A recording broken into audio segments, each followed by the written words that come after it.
Saudara dan saudari, tidak pernah lagi dalam sejarah mutabak ni harga dia 8 hingga ke 10 ringgit. Roti john melonjak sampai 14 ringgit dan nasi tomato sampai 15 ringgit. Ini baru-baru ini, jiran kita Malaysia mengeluarkan peraturan ketat tentang siapa yang berhak berjualan di bazar Ramadan di beberapa daerah atau kota di negara tersebut.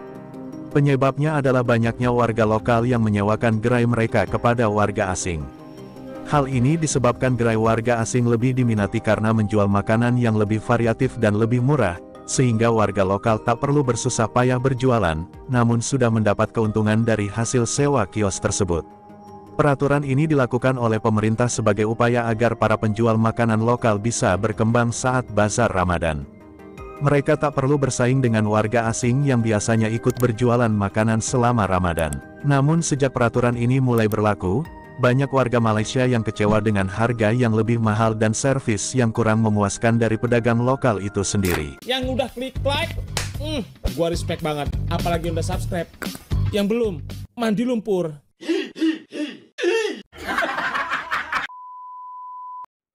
Assalamualaikum warahmatullahi wabarakatuh teman-teman semuanya. Mudah-mudahan dalam keadaan sehat walafiat ya. Ini ada video yang menarik sekali teman-teman ya. Di thumbnailnya ini warga asing dilarang berjualan di bazar Ramadan. Warga lokal ngeluh takjil mahal. Harga mahal tak diiringi kualitas yang baik ya.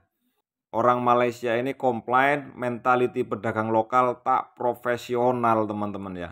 Dengan judul Malaysia larang warga asing berjualan di bazar Ramadan. saudara dan saudari, tidak pernah lagi dalam sejarah mutabak ni harga dia 8 hingga ke 10 ringgit. Roti john melonjak sampai 14 ringgit dan nasi tomato sampai 15 ringgit. Ini bukan salah peniaga, kerana peniaga juga dihimpit dengan peningkatan kos yang menggila. Saudara dan saudari, kalau kita tengok sewaktu kerajaan dulu, bila rakyat nak berbelanja, RM50 dah boleh makan satu keluarga. Sekarang ini 200 hingga ke 300 ringgit nak beli juadah satu keluarga. Perdana Menteri sebelum ni dia bagi tahu lah, dia kata rakyat kena boikot peniaga yang jual barang-barang ni dengan harga yang mahal. Jadi bila harga barang asas mahal, bagaimana pula? Dan kalau rakyat boikot, maknanya rakyat tak perlu makan dan ikat perut. Borak dengan kawan yang meniaga bazar Ramadan akan datang ni. Kebanyakan yang merungut sebab apa? Sebab sewa tapak dah naik pada tahun sebelumnya. Bukan setakat sewa tapak je naik, babe. Bahan mentah pun naik juga daripada tahun-tahun sebelumnya. So pada korang dan kita yang pergi ke bazar Ramadan yang akan datang beberapa hari lagi, jangan expect harga makanan tahun lepas akan sama seperti tahun ni lah. Sebab peniaga pun kena tanggung kos sewa tapak, kos bahan mentah. So kalau nak jimat, jangan pergi bazar lah. Masak je sendiri kat rumah. Tapi kalau nak masak sendiri kat rumah pun, bahan mentah ni harga juga. Sayur, ayam, daging, santan semua ni harga. So macam mana? Nampak macam mana? Cuba kau make kat bawah. Jenuh Segelintir peniaga di bazar Ramadan jual makanan yang tak ada kualiti dan rosak. Lepas tu bila orang dah tak datang, orang boikot, mulalah merengek bagai kata kononnya orang tak sokong perniagaan Melayu Islam. Sikap segelintir peniaga Melayu yang tak bertanggungjawab ini membuktikan bahawa slogan sokong perniagaan Melayu tidak lagi relevan. Kerana slogan ini akan diambil kesempatan oleh peniaga-peniaga yang tak bertanggungjawab seperti mereka. Asal Melayu berniaga je, kena sokong. Kualitinya tolak tepi. Ini tak betul.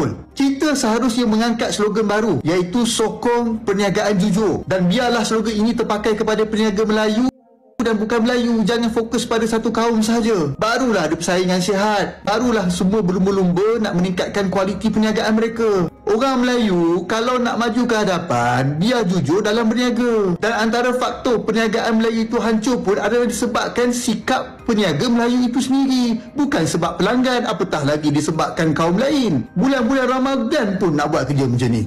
Insaflah. Orang Melayu ni memang tak boleh kena tegur. Aku perasan tau, seller-seller Melayu ni ramai yang tak boleh ditegur. Contoh kau pergi beli nasi goreng ayam kunyit dekat tepi jalan. Kau makan, kau kata masin. Tu kau pun cakap dengan acik tu, "Acik, makanan acik ni masin lah." Kau tahu dia boleh kata apa? Kau kalau nak makan sedap-sedap kau masak sendirilah. Banyak komplain lah kau. Dia boleh jawab macam gitu pula.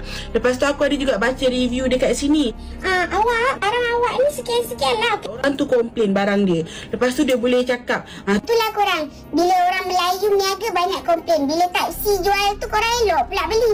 tiba-tiba kau nak salahkan Type C. Bila orang komplain, apa salahnya kau ambil komplain tu sebagai satu kata-kata yang membina? Lepas tu kan bila kau tengok kau punya kompetitor, dia punya perniagaan dia lebih baik daripada kau, mula nak dengki. Kata dia pakai pelaris lah, kata dia duk jatuh ke orang lain lah. Padahal orang tu elok je. Meniaga sendiri, engkau yang busuk hati. Jadi inilah actually kenapa seller-seller Melayu ni susah nak naik. Sebab mentaliti busuk macam ni. So, cuba korang cerita dekat aku, pernah tak korang ada pengalaman berdepan dengan seller-seller korang hajar mentaliti busuk macam ni? Cuba korang main dekat bawah. Mengapa harga barang di Bazar Ramadan sangat mahal? Saya ingin menjawab tentang Bazar Ramadan. Di kesempatan ini saya ingin menzahirkan kembali saranan Yang Amat Berhormat Perdana Menteri yang menegaskan agar semua PBT proaktif dalam mengurus dan menguatkuasakan lesen penjajah Bazar Ramadan dan Aidilfitri dengan lebih ketat dan tegas. PBT perlu memastikan para peniaga yang perlu mengusahakan sendiri dapat jualan tersebut dan tidak mengalihbabakan kelulusan secara memindah milik, sewa atau menjual semula lesen tersebut kepada pihak ketiga. Perbuatan mendapatkan keuntungan atas angin itu perkara lepas. Di bawah kerajaan Madani, dasar kita sangat jelas di mana pengusaha yang dapat lesen perlu menjadi pengusaha.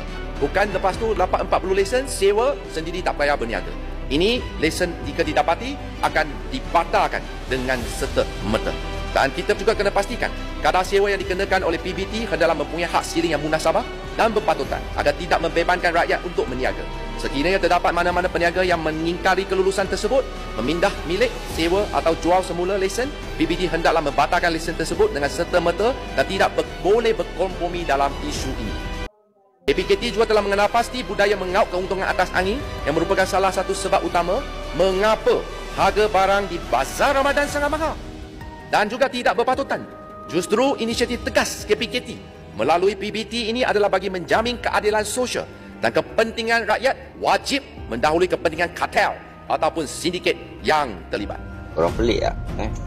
Kenapa kali ni tahun ni buat pertama kalinya pasukan Inspektorat Imigresen periksa Bazar Ramadan, pastikan tiada lesen, peniaga pindah lesen. Kenapa kali ni dia agak kelainan sikit?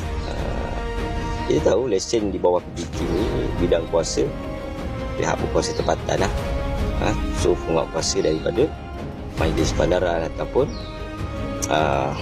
pihak berkuasa majlis so yang akan memantau lesen-lesen yang telah dikeluarkan. Tapi kali ini Perdana Menteri mengarahkan Jabatan Imigresen pasukan inspektorat ni adalah pasukan yang ditubuhkan oleh Imigresen untuk memantau aktiviti salah laku warga asing. Maksudnya sebelum ni operasi yang berlaku dia orang terjah rumah tengah malam so perkara-perkara tersebut mungkin bukan dah takkan berlaku. So mereka nak kurangkan serbuan-serbuan di rumah-rumah, maksudnya semasa mereka tidur so sekarang ni pasukan inspektorat ni dia akan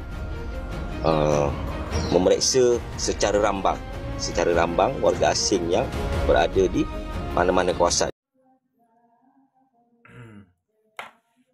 Oke teman-teman ya, kita sudah melihat bersama ya, mungkin dari warga Malaysia ini merasa Ramadan kali ini ya, ketika di bazar itu sekarang itu berarti antara harga dan kualitas lah bisa dikatakan seperti itu, tidak sesuai ya, karena katanya sudah harganya mahal akan tetapi rasanya mungkin kurang enak. Jadi bukan makanannya yang nggak enak teman-teman mungkin ya, tapi cara pembuatannya itu yang nggak enak, bahkan sampai dikomplain ya. Kok bisa-bisanya ya, saya heran ya. Walaupun makanan itu nggak enak, kalau tempat kita itu kan nggak kayaknya ya, nggak dikoar-koarkan di TikTok. Saya beli di sana, beli di sini nggak enak, beli di sana, beli di sini nggak enak. Jadi ini komplain lah ya, karena ada mungkin peraturan baru supaya warga asli ya, atau warga tempatan, warga Malaysia ini supaya mereka itu yang jualan. Jadi membuka lapangan pekerjaan itulah ya, membuka kedai, membuka warung supaya untuk mendapatkan income, mendapatkan pemasukan, supaya ada penambahan mungkin teman-teman ya. Tapi ya karena mungkin yang namanya dagang makanan itu kan ya, itu kalau menurut saya itu tangan-tanganan teman-teman ya. Maksudnya tangan-tanganan itu apa ya? Kalau tangannya nggak enak ya nggak enak begitu loh maksudnya. Apa sih? Kalau orang Jawa itu bilang apa ya? Ya itulah tangan-tanganan lah ya, pokoknya kayak gitu ya. Jadi ketika saya, walaupun bagaimanapun saya masak, kalau memang itu ndak tanganan, mungkin membuatnya itu ndak dari hati, ya mungkin rasanya tetap berbeda teman-teman ya. Beda dengan orang yang ketika ingin jualan, akan tetapi dia membuat produk itu dengan penuh keikhlasan, penuh dari lubuk hati yang paling dalam, sehingga ketika membuat makanannya itu, adonannya itu apa ya, karena kita ikhlas dalam pembuatannya, akhirnya makanan itu pun terjadilah output apa ya, terjadilah keluarnya produk ini menjadi produk yang enak. Nah jadi begitu ya. Kalau ndak ahli masak, ndak ahli membuat takjil, ndak ahli membuat makanan, mau bagaimanapun mungkin iya kita belajar melihat tutorial di YouTube. Oh ini enak ini kelihatannya ini. Membuatnya itu mudah.